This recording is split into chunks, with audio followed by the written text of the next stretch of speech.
Welcome to Conversations with Grooa. Today we talk about beating the fear of presenting on stage. I'm Elena Di Girolamo and I'm here talking with Laura Lozza.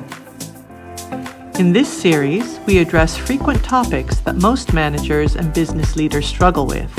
We offer new perspectives and tips to help you test alternative behaviors or identify more productive paths to tackle your challenges.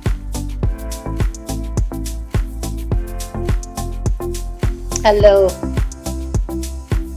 So Laura, today I have this request of Ines in writing in an email. She says, I am a Brazilian working in Switzerland for an American company. I always get self-conscious when I have to present in front of people. I never feel that my English is good enough, even if people keep reassuring me. But it is not just the language per se. I'm just never sure that I can be crispy clear. I love presenting online when I can share my slides and focus on them. I can open or close my video and audio when needed. I can sip my coffee, get up and change position when I want. It is liberating. So the last 2 years of smart working from home have been good for me. But now we are back face to face and I start panicking again. I feel hot and I'm afraid of sweating too much. I get very self-conscious and I forget what I wanted to say. What can I do? Dear Ines, you're not alone. Actually, everyone feels the same discomfort in presentations, except that some of us eventually learn how to cope with the discomfort. And maybe they gradually get used to it, but it is always a little bit, uncomfortable, and it is a natural reaction. And you're also right, Ines, when you're saying that after working remotely for a long period of time, we now had to readjust, almost to relearn how to get comfortable again when we are really in person. Anyhow, let's face it. Everybody is nervous to speak in public, so much that there is usually a quote that we use when we talk about this subject. I think it is from Mark Twain, who used to say there are two types of speakers: those who are nervous and those who lie, are liars, because everybody is, of course. So what is this nervousness exactly? That is the point to understand. Awareness usually helps. Think about it. When I am in front of people, one person, two people, an audience, I need to have to be concentrated, to be present, to be clear, and so I need to be very alert. That is what our brain does, actually. This is a situation that requires alertness. So the heart starts to beat a little bit faster, and we get, dilated pupils. We get really alerted in the muscles. This is a state where, maybe the pressure builds a little bit. It's not just a simple fight or flight reaction. It's also something that is required by not the threat, but the challenge of being there and having to say something clearly. It's very normal to feel hot. What is very difficult for us is to accept that the body changes out of our control. We might feel embarrassed about it. Ines was writing, I feel hot, and then I'm afraid that I'm going to start to sweat. That is the point.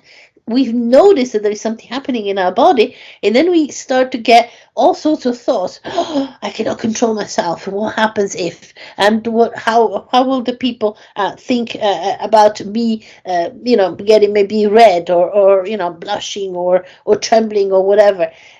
We get away from what is necessary, the concentration of just being present.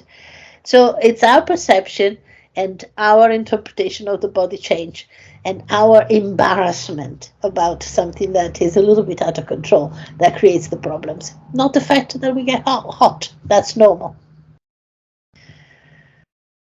Oh, this is reassuring. So basically, no need to focus too much on the physiological changes and accept and know that they are normal.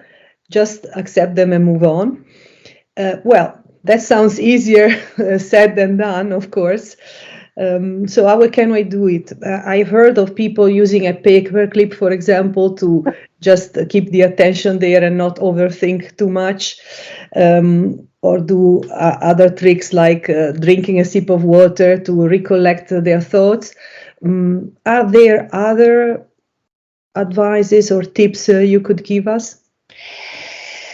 Yes, let me try. I think there are two types of approaches. We could treat the symptoms or treat the cause. You were mentioning, touching the paper clip or something in your pocket that reminds you to stay focused. Those are practices that treat the actual symptom. So you develop some little procedures that allow you to get back in control, or some things like sipping some water to take a little second in front of a difficult question. But those are just treating the symptoms. The real cause, which is inside ourselves, needs probably a more in-depth preparation, and once you deal with the causes, then it becomes a lot easier to continue to do a good job in what you're doing when you present to others. So the first thing, of course, is always to prepare prepare to be present and relaxed. We tend to prepare word by word what we want to say or study in advance.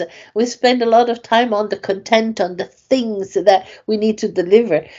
We don't spend enough time preparing ourselves, preparing the posture, preparing with relaxation, preparing to control our breathing, so that it becomes a natural thing that when we are in front of someone, one person, two people, on a stage, in front of everybody else, whatever, we are able to naturally and almost instinctively, automatically, breathe in a calmer way and relax and control way, because we've practiced that.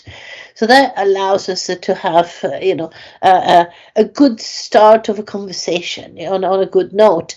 And then the other thing is to work on the attention shift, to learn to focus on the subject, and to learn to catch ourselves in going away into our own head.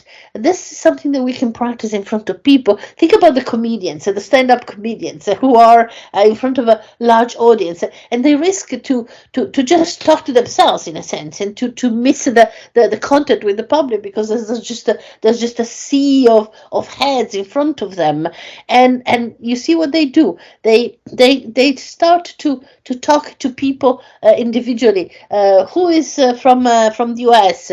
Who has recently been on a train? What is your name? They try to have this exchange, to perform their attention shift, to go away from thinking too much about themselves and to focus on the audience, to listen to them, to see them as people. That is the second step. And the third one is actually to share the responsibility. When you are seeing them as people, then you want to have that dance, that exchange. Give them the responsibility by looking at them, by taking a break. If you see them distracted, you stop a second, and then they will hear the silence and come back. Demand attention by being interactive, by calling them also with your own energy, with questions. This is something that you can practice, and that can gradually help you to go away from being self-conscious, focused on yourself, by being self-aware, aware of what you're doing every moment, every moment. Yes, this helps us so much to be aware that we can learn things and become better in presenting in front of the big public. I can imagine coaching is a good technique to help us learn this. In my experience, it is really effective. I've learned it also working with clients myself, and to have this self-consciousness and self-awareness. You can also practice with group coaching, of course. That helps also a lot within a safe environment where you can have an individual approach and calibrate and practice all these techniques and become more and more self-aware of yourself. Exactly. Thank you for the summary. Becoming self-aware and stop being obsessively focused on the self. No self-consciousness, just awareness and presence. Thank you very much for the summary. If you have a question or a topic of interest, please email Lara@Grooa.com. Thanks for listening.